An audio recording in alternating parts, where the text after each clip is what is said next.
Everybody, the bedbug guy is here. I wanted to do a quick video to demonstrate how TV shows such as Ancient Aliens and the such selectively present information in order to build their narrative to get people to believe that their idea really could be true.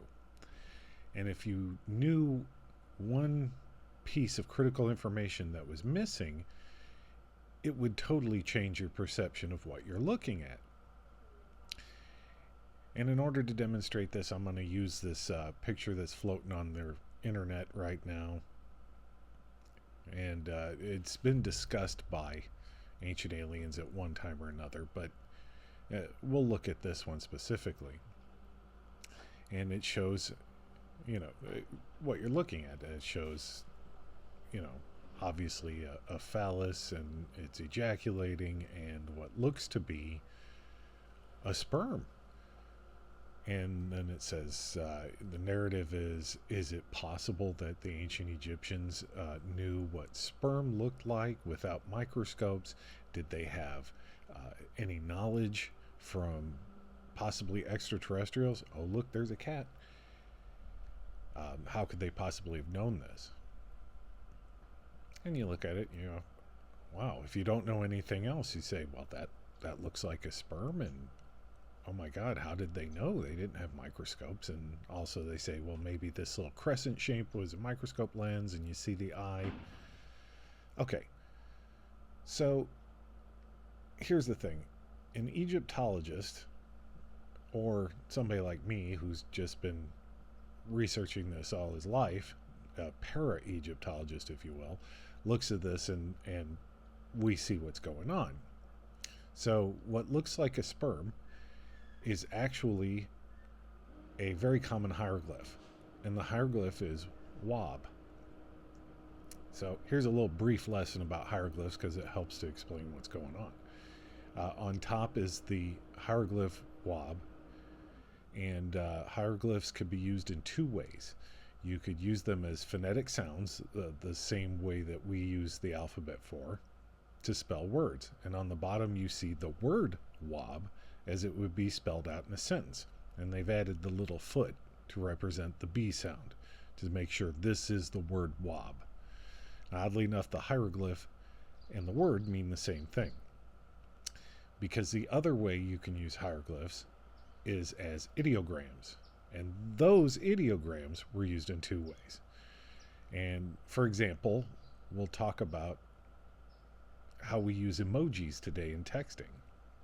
So one way you would use an ideogram is as a determinative.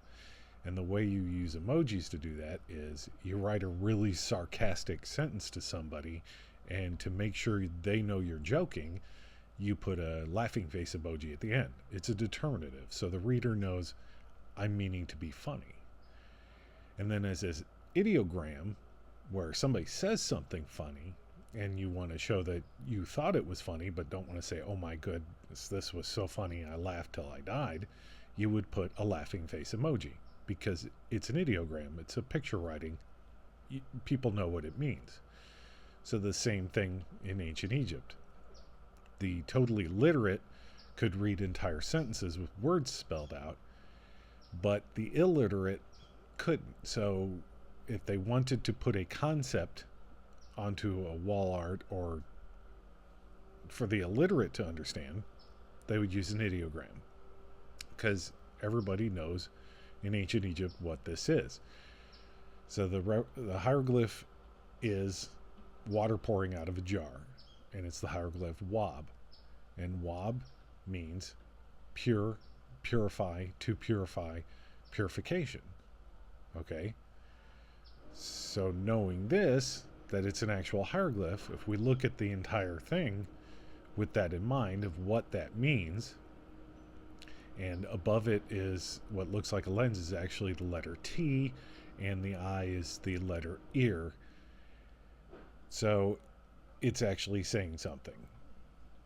So this is actually the god Min. He's a fertility god, and he has pure seed. Okay, that's what this means. It's on the temple wall at Karnak. But not knowing the hieroglyph is actually a hieroglyph. It's not a representation of sperm in any way, but it does have meaning in this context. So therefore, it doesn't mean anything about them having microscopes or knowing what a sperm looks like. Now, they knew what sperm did, but they weren't looking at it on the molecular level, if you will.